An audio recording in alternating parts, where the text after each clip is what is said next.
when Nene was like, damn, I thought Portia's gonna have to get a rabies shot. Not a rabies shot, Nene.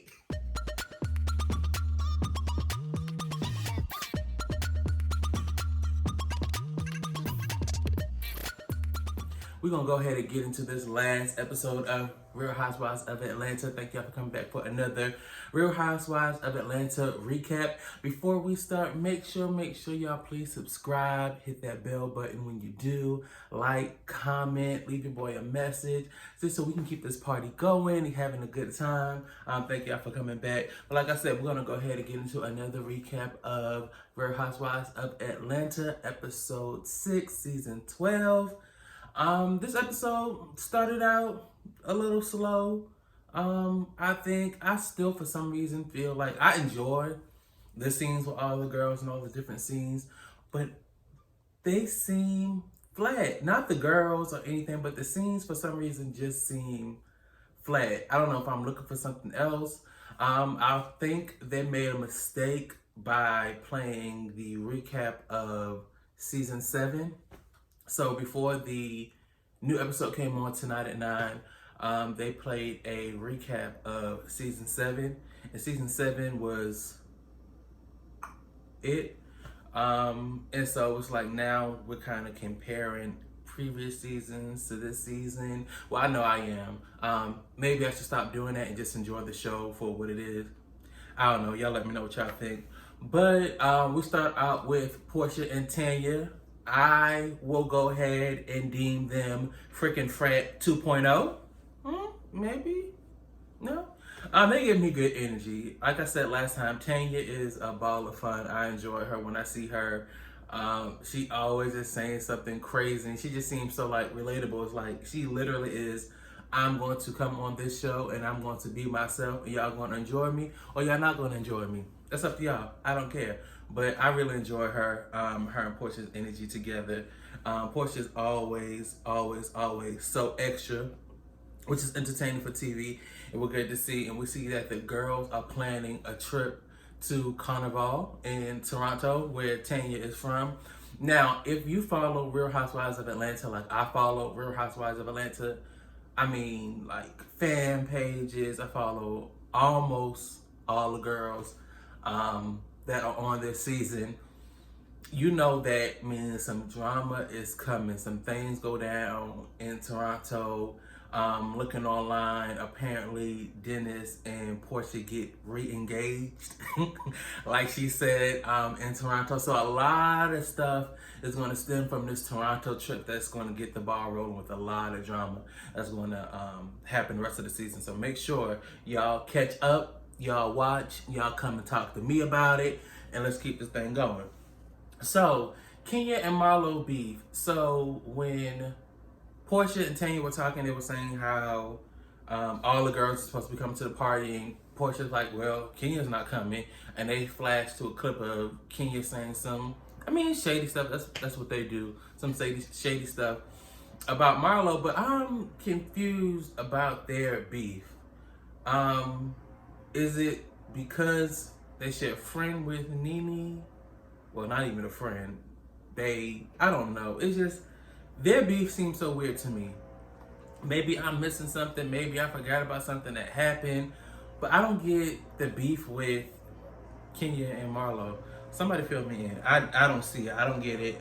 I don't know why, but whatever. But when we talk about Real Houses of Atlanta, we talk about all of it. And baby, Porsha Williams, that new confessional, baby.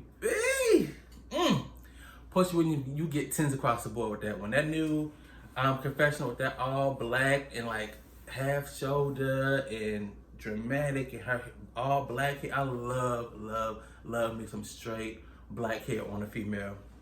Porsha, you get all 10s from me with that new confessional.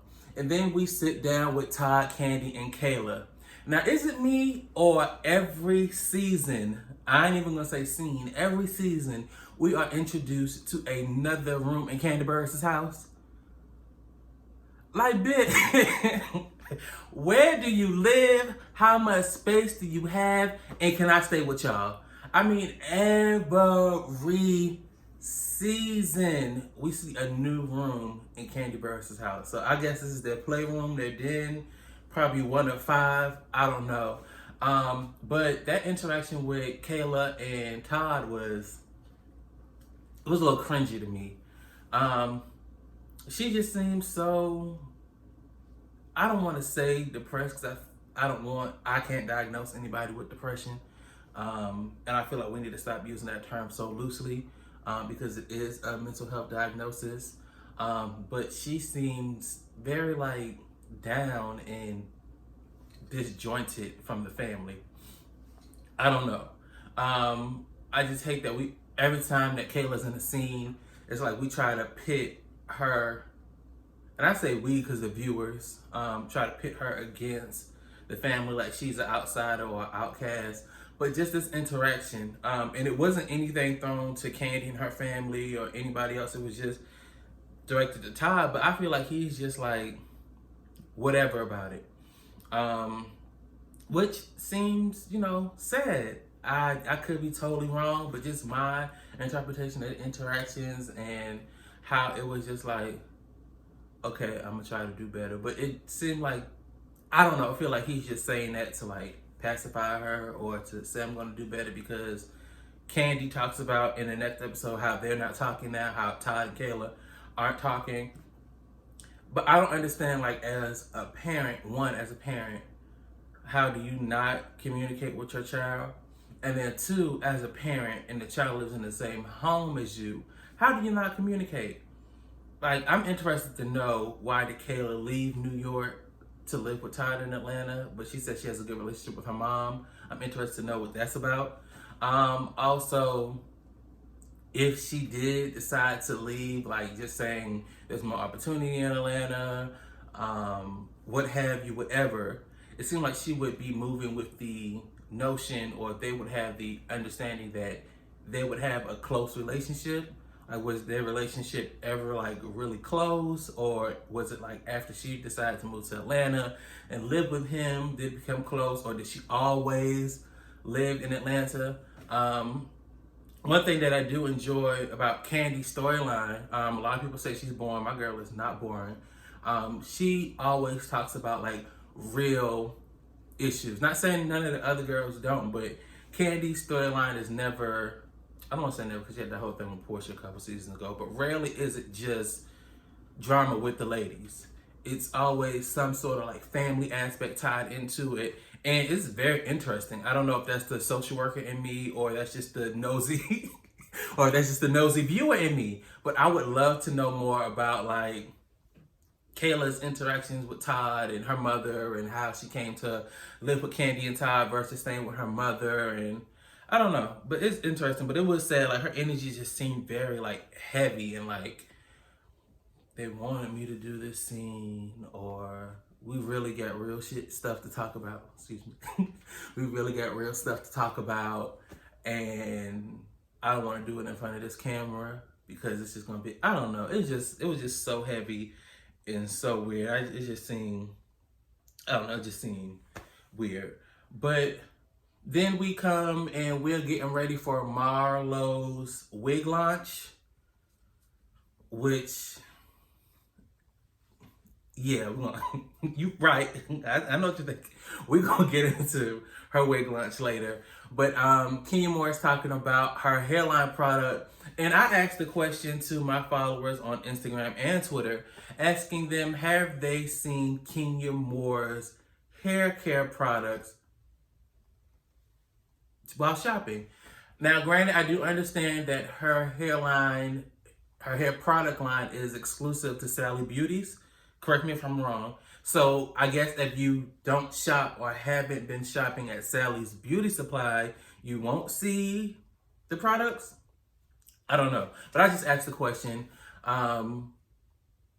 Couple people said, yeah, they have. Majority of people said, no, they haven't. I had a couple people on Twitter that was clearly Team Twirl, which is okay. And they were saying, like, of course people wouldn't have seen the product if they ain't shopping at Sally's. Y'all want Kenya to be the bad guy and not be successful and blah, blah, blah. And I'm like, sis, hold on. wait a minute. Ain't that deep, baby? I just asked a question. I haven't seen it. I don't frequent those stores. If it ain't some oils for my locks or some kind of hair wrap for my locks, I'm not looking for it. So I wasn't coming for Teen Twirl, I promise. I was really asking the question, have they seen her products? Because she's saying they're doing so well. I was just asking the question. I haven't seen them. Majority of people say they haven't seen them. But I guess somebody's seen them because she is expanding to more stores. So kudos to her and all of her success in that. But yeah. So we also see Kandi and Nene have a one-on-one. Now, I am a Real Housewives of Atlanta historian, if you will. But also I have a horrible memory. I don't want to say horrible, but my memory, it could be better for my age. And when Kandi and Nene sat down, I was thinking, like, have we ever seen a Kandi and Nene solo scene? Like just the two of them without any girls or family or anything around? I don't think we have. We've seen solo conversations, but not like a whole scene just with Kandi and Nene. And I thought it was good. Miss Neelix is smart. She has been doing this Real Housewives of Atlanta game for a very long time. I feel like she did not genuinely want to sit down with Kandi to chop it up, to hash it out, to be friends, to be cool. I think they are cool, but I don't think it was a thing of let me just sit down and hash it out and talk to Kandi. I think it was Kandi is neutral with all of the ladies. No issues with anybody. She's even cool with Portia again. I think Nene knew that if she spoke to Kandi about the recording or the audio that's out there of Cynthia dogging her, it would go back to the appropriate people and get legs like it got legs. And that's not to say that Kandi is the bone collector or Kandi is messy or anything like that. I just think she knew that no matter who Kandi had a scene with or spoke to or conversated with, that was going to come up and it would get to the right people. Now, I'm not saying Nene was right or wrong for doing it. Hey, girl, this kind of seemed like it's your storyline. Nothing's wrong with it. But I feel like the sit down and the lunch was more calculated than it was let me catch up with a girlfriend or let me make amends with a girlfriend and be cool and kiki or whatever. They had a good time. They kiki, they laughed. The scene was really cute. I enjoyed it. It made me miss the old Nene that I used to love seasons ago. So I enjoyed the scene. I think they enjoyed each other. But I do feel like Nene was being calculated and being smart in having that conversation like Kandi, in which the way she had the conversation with Kandi. Just me being honest, my opinion. Let me know what y'all think in the comments. If Nene was being calculated or she really was trying to just catch up with Kandi, and that was the conversation that came from the lunch or whatever. But when they got to talking about Portia, and Nene Leakes said, damn, I thought Portia had...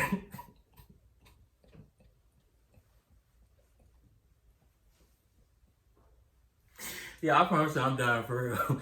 When Nene was like, damn, I thought Portia was going to have to get a rabies shot. Not a rabies shot, Nene.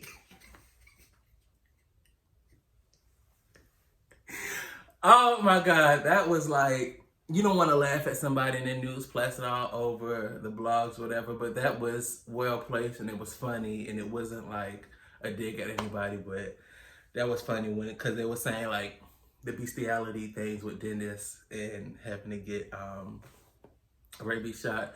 But also Nene was just full of one-liners. And it's always so funny to me that Nene Leakes can act as pulled up and well-to-do as she wants, but she still is a country girl. And there's nothing wrong with that. I'm a country boy. I'm from South Carolina originally. I'm a country boy till the day I die. There's nothing wrong with that.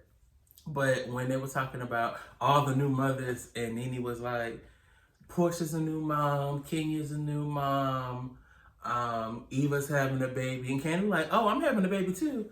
And she was like, oh yeah, the pregnant surrogate. Like, what? The pregnant surrogate? Yeah, Nene, the lady that's pregnant for Kandi. Yes, yes, yes, yes. So of course, like I said, the news gets legged and it goes back to Cynthia, and Kandi meet up with Cynthia and Kenya. Cause Cynthia's building a closet. Y'all wear me out. Y'all are wearing me out. You building a closet. Okay, that's cute for her. I ain't building a closet, but you know, if that works for Miss Bailey, she ain't got nothing else going on but the wine cellar. So she got time to build a closet. So they meet up to get tools and products to help her build the closet. Okay. But when Kandi gave that news to Cynthia and Kenya, was it me or did Kenya seem, not Kenya, excuse me, Cynthia seemed a little worried? I don't know. She may have not cared about what she said, but I do think that she's a little worried that now, dang, I'm going to have to defend myself again to Nene for something that I said about Nene. So, I don't know. She seemed a little worried to me. Maybe she wasn't. Maybe I was looking in there a little too much, but that whole I don't give a damn attitude, she can shove it up her you know what that she was giving the ladies. I think she wants to believe that's how she feels, but I think she feels differently.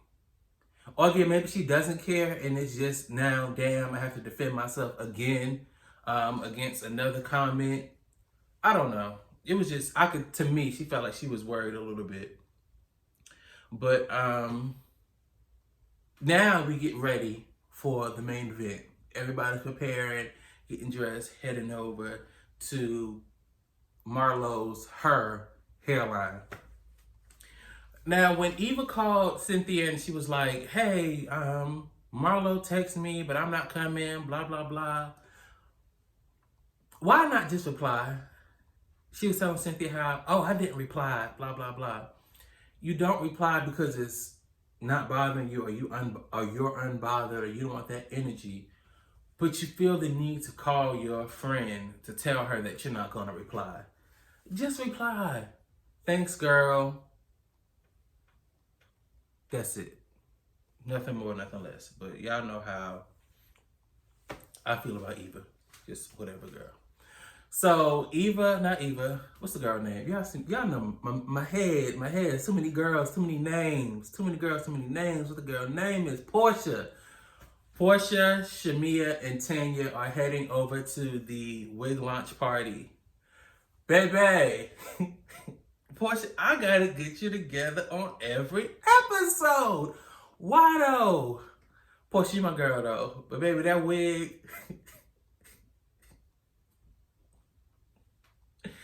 That wig, no. And that's it. That's all I got on that. The event space at Marlo's event, I totally agree with Kandi. I was expecting something more. But you know what's funny? No pun intended. Something more, Kenya more. They don't like each other. Anyway, I'm funny. But anyway,